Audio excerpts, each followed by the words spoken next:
연예인들의 삶은 세간의 관심을 벗어날 수 없지만 그 도가 지나친 경우들이 나오고 있어 법적 문제로 비화되는 경우들이 있습니다. 네, 지난주 배우 송중기, 송혜교 씨의 이혼 소식이 그랬는데요. 해당 소속사들은 근거 없는 소문을 퍼뜨리는 것에 대해서 법적 제재도 불사하겠다고 밝혔습니다. 네, 하나님의 법, 세상의 법에서 이 문제 짚어보도록 하겠습니다. 이재만 변호사 나오셨습니다. 안녕하십니까? 네, 안녕하세요. 안녕하십니까. 자, 계속해서 몇 주간 좀 화제가 되고 있는 것이 아무래도 배우 송중기 씨 그리고 송혜교 씨의 파경 관련한 보도입니다. 좀 사실 연예인들도 쉽지 않겠다 이런 생각이 들 정도로 계속해서 관심이 이어지고 있는데 후폭풍도 만만치 않은 것 같습니다. 네, 그 송중기 씨가 이제 송혜교 씨를 상대로 이혼 조정 신청을 했죠. 그것이 네. 이제 언론에 보도됐는데요. 예. 그 이혼이라는 그 이혼 절차는 협의 이혼 절차와 이제 재판상 이혼 절차 두 가지가 있습니다. 협의 이혼은 쌍방간의 이혼에 합의가 됐을 때는 협의 이혼 절차에 가고요. 쌍방간의 협의가 이혼에 합의가 안 됐을 때 그럴 때는 이제 이혼하지 않겠다는 사람을 상대로 재판상 이혼 소송을 하게 되는 것이죠. 네. 예. 그런데 이제 유명인, 정치인이라든지 연예인이라든지 또는 그 외에 뭐 아주 많이 알려진 사람들 이런 경우에는 쌍방간의 이혼에 합의가 돼도 협의이혼 절차를 밟지는 않습니다. 이 협의이혼 절차는 반드시 양 당사자가 법정에 가서 재판사 앞에서 이혼 의사를 확인해야 됩니다. 아, 네. 그러니까 송중기 씨하고 송혜교 씨도 서로 이혼에 합의가 됐다고 하더라도 협의이혼 절차를 밟으면 법정에 가서 그 조정실의 대기실에서 앉아서 호명할 때까지 기다렸다가 이제 네. 또 판사한테 확인을 받아야 되니까 이렇게 되면 이제 일반에 금방 알려지죠. 그렇죠. 그래서 대부분 이혼에 합의가 돼도 재판상 이혼 절차, 그러니까 재판상 이혼 소송을 하게 되는데 이 소송은 이혼 조정 신청부터 시작이 됩니다. 네. 예. 그런데 송중기 씨와 송혜교 씨는 이혼에 협의가 됐는지 어떤지 모르지만 보통 유명인들은 이혼에 합의가 돼도 재판상 이혼 절차를 밟는 것처럼 네. 이혼 소송이 이제 완료될 때까지 이혼이 될 때까지는 외부에 알려지기를 꺼립니다. 그리고 이혼 사유도 잘잘못 누구 잘못이라는 게 알려지기를 꺼려서 예. 보통은 성격 차이다 이렇게 보통 얘기를 그렇죠. 하죠. 그런데 이 사건은 이례적으로 송중기 씨가 송혜교 씨를 상대로 이혼 조정 신청을 하면서 언론에 즉각적으로 알렸습니다. 네. 그러니까 이 보도가 됐죠. 그렇죠. 그러다 보니까 이제 그 후폭풍이 만만치 않은데 뭐 1년 전에 전기료가 어땠다는 둥, 네. 또 뭐 살이 그동안 빠졌다는 둥, 네. 또 뭐 탈모가 온 걸로 봐서는 이혼의 징조가 있었던 것 아니냐 뭐 이런 여러 가지 얘기들이 많이 보도가 되고 있는 네. 것이죠. 네, 지금 뭐 여러 가지 이야기를 해주셨는데 지금 그야말로 뭐 추측들이 정말 좀 무성하기도 했고 이걸 이제 SNS에 좀 퍼나르는 사람들이 생기면서 소속사가 좀 강력 대응 방식을 보였잖아요. 예. 결국은 이제 그 문제는 송중기 씨가 이제 송혜교 씨를 상대로 이혼 조정 신청을 하면서 언론에 알렸기 때문에 네. 예. 이 아주 이례적이지 않습니까? 그렇죠. 연예인이 이렇게 이혼 사실 소송을 알리는 것이 네. 그렇죠. 이제 이런 걸로 봐서는 송중기 씨가 잘못이 없고 송혜교 씨한테 어떤 결정적인 무슨 잘못이 있는 것 아니냐 이런 이제 얘기들이 있고 또 이런 추측들 네. 그리고 이 추측들이 이제 찌라시 같은데 이제 나오기 시작하니까 이것이 실제적으로 있는 사실과 접목이 돼가지고 네. 마치 송혜교 씨한테 큰 잘못이 있는 것처럼 알려지니까 예, 송혜교 씨한테는 이제 명예가 크게 이제 손상이 되고 있죠. 그래서 소속사 입장에서는 이런 명예손상이 되는 여러 가지 유포하는 네. 그런 사람들에 대해서는 강력하게 법적 조치를 하겠다. 이렇게 이제 공언하고 있는 것이죠. 네, 그렇군요. 사실 저희가 정준영 씨 사건, 그 동영상 사건 때도 이야기를 나눴지만 이 동영상을 예. 전달하는 것만으로도 문제가 된다 이런 내용을 짚었었는데 이번 경우도 좀 비슷한 건가요? 그렇죠. 물론 최초 작성자 외 유포자도 똑같이 처벌을 받는데 예. 이제 정준영 씨 경우에는 이제 그 불법 동영상을 단톡방에 이제 올려서 결국은 이제 성폭력 사건이죠. 근데 그 동영상을 다른데 유포하면 마찬가지로 성폭력 범죄로 처벌받습니다. 네. 근데 명예훼손 사건에 있어서 찌라시를 결국은 작성한 사람도 처벌받지만 이것을 단순히 옮겨서 유포한 사람도 마찬가지로 명예훼손죄로 처벌받습니다.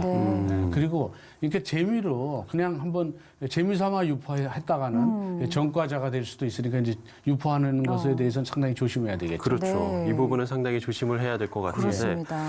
그러면 처벌하는 법적 근거 또 처벌 내용은 어떻게 됩니까? 결국은 이제 지금은 옛날과 달리 사실은 명예를 가지고 살기 때문에 이 명예가 훼손되면 인간관계에 있어서 사람을 만나서 살아가는데 굉장히 타격이 크죠. 네. 예. 그래서 명예훼손에 대한 어떤 이제 그 민사상 배상도 있지만 그 점에 대해서 형사처벌 규정도 굉장히 중하게 되어 있습니다. 보통 이제 이런 사람끼리 만나서 직접 명예훼손하는 이 얘기를 하면 그럴 경우에는 이제 형량이 다소 좀 낮기는 한데 인터넷상의 명예훼손은 결국은 전파 속도가 빛의 속도로 빠르죠. 그렇죠. 그다음에 전파 범위는 전 세계적이에요. 가령 어느 동아리에서 명예를 훼손하면 그 동아리에 있는 사람만 아는 것인데 이 인터넷상의 명예훼손은 미국에서도 클릭하면 바로 알 수 있지 않습니까? 그렇기 때문에 인터넷상의 명예훼손의 경우에는 일반 형법이 아니고 정보통신망법에 의해서 네. 결국 그 명예훼손, 비방할 목적으로 타인의 명예를 인터넷상을 통해서 정보통신망을 통해서 명예를 훼손한 경우에는 그 3년 이하의 징역 네. 또는 3천만 원 이하의 벌금형에 처하도록 규정되어 있고요. 네. 예, 예. 그리고 만약에 그 찌라시 그 내용이 거짓 내용이라고 할 때는 7년 이하의 징역 또는 5천만 원 이하의 벌금형에 처하도록 법에 규정되어 있습니다. 네, 그렇군요. 그런데 사실은 이 찌라시라는 게 우리 모두 한 번쯤은 받아봤을 정도로 쉽게 좀 주고받는 그런 내용들이 됐는데 이 찌라시를 양산하는 심리가 어떤 것일지도 좀 궁금한데 처음에는 기업들 간 정보 공유를 위해서 만들어졌다라는 이야기들이 있는데 최근에는 가십거리들이 대부분인 것 같아요. 이제 그 찌라시라는 게 이제 지금 말씀하신 것처럼 네. 이제 증권과 정보지죠. 예. 이제 이것은 이제 기업의 동향을 알아야 그래야 기업 운영하는데 유리하죠. 네. 그러다 보니까 이제 문서로 돼서 일부분 사람들만 이걸 이제 공유했었습니다. 네. 왜냐하면 이것도 일종의 정보기 때문에. 그런데 이제 지금 현재는 기업이 정치권의 영향도 받고 또 연예인들의 영향도 받고 또 아주 큰 소속사의 경우에는 연예인의 동향이 소속사의 주가에도 영향을 받고 또 광고주인 그런 기업들은 그 연예인이 물의를 일으키면 그 기업의 이미지에 영향을 받으니까 이 증권과 그 정보지에는 정치인의 동향이라든지 연예인의 동향도 이제 동향이 이제 좀 늘어났죠. 네. 과거에는 이제 기업에 대한 동향이 주로였었는데, 근데 문제는 이제 인터넷 인프라가 이제 많이 발전이 되니까 일부 사람만 문서로 볼 수 있었던 게 이제는 그냥 카톡이라든지 이메일로도 많은 사람들이 볼 수 있게 됐어요. 네. 그런데다가 이제 더더욱 문제되는 것은 대중들이 연예인들의 그 사생활이라든지 이런 점에 대해서 그것도 까십거리라든지 네. 이런 점에 대해서 관심이 많으니까 지금은 이제 여러 공중파 외에 많은 그 매체들이 있지 않습니까? 네. 이런 이제 일부 그 인터넷 매체들이 결국 이제 영업이익이라든지 사익을 위해서 또 클릭수를 많이 올리기 위해서 예. 대중의 관심이 많은 찌라시 정보들을 네. 이걸 확인 절차 없이 그대로 보도하고 이제 그러다 보니까 결국 찌라시 작성하는 쪽에서는 많이 보도가 되는 이런 것들을 다 또 작성하고 싶은 그런 유혹도 느끼고 그래서 이제 찌라시에서 연예인들에 대한 가십거리들이 많이 작성되고 또 유포되고 있는 것이죠. 네. 네.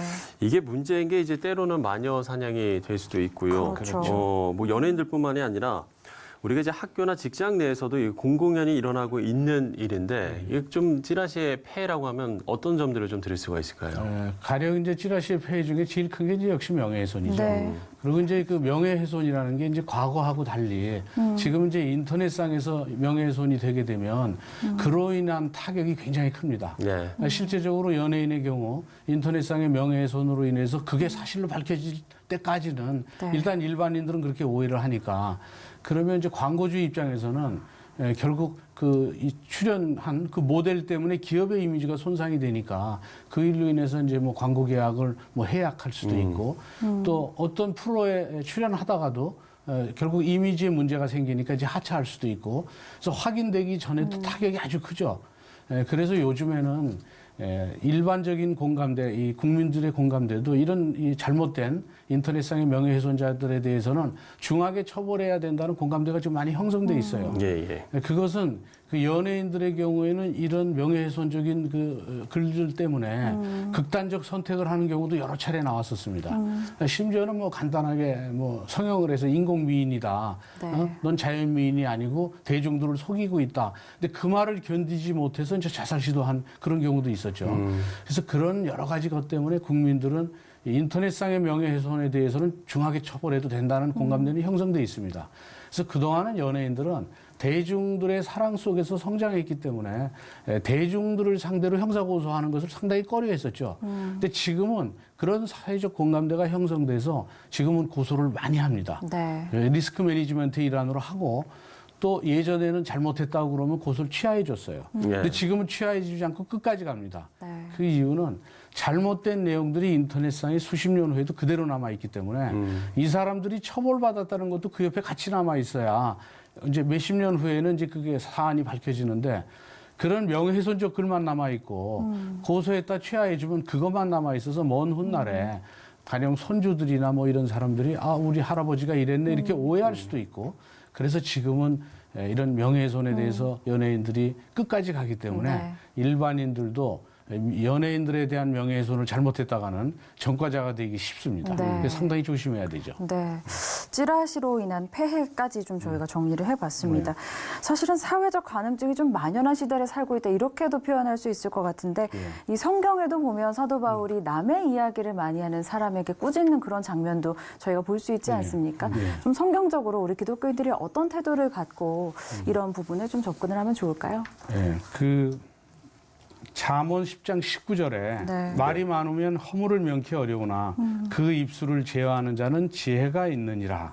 이렇게 성구가 되어 있죠. 이 성구처럼 네. 결국 지금 자기가 하고 있는 말이 이게 남의 허물을 키우는 말인지 아니면 지혜를 담고 있는 말인지 자신을 한번 이제 돌아봐야 되겠죠. 네. 그래서 무심코 하는 말이 누군가에게는 이제 치명적인 타격을 줄 수도 있기 때문에 항시 이런 것을 기억해서 입술에 파수꾼을 세워서 네. 그 허물을 키우지 않고 타인을 공경에 빠뜨리지 않도록 항시 조심해야 되겠죠. 네. 네.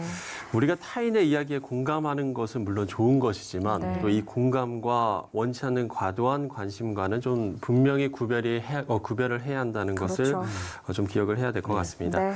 네, 하나님의 법, 세상의 법, 이재만 변호사와 이야기 나눠봤습니다. 네. 오늘 말씀 고맙습니다. 네, 감사합니다.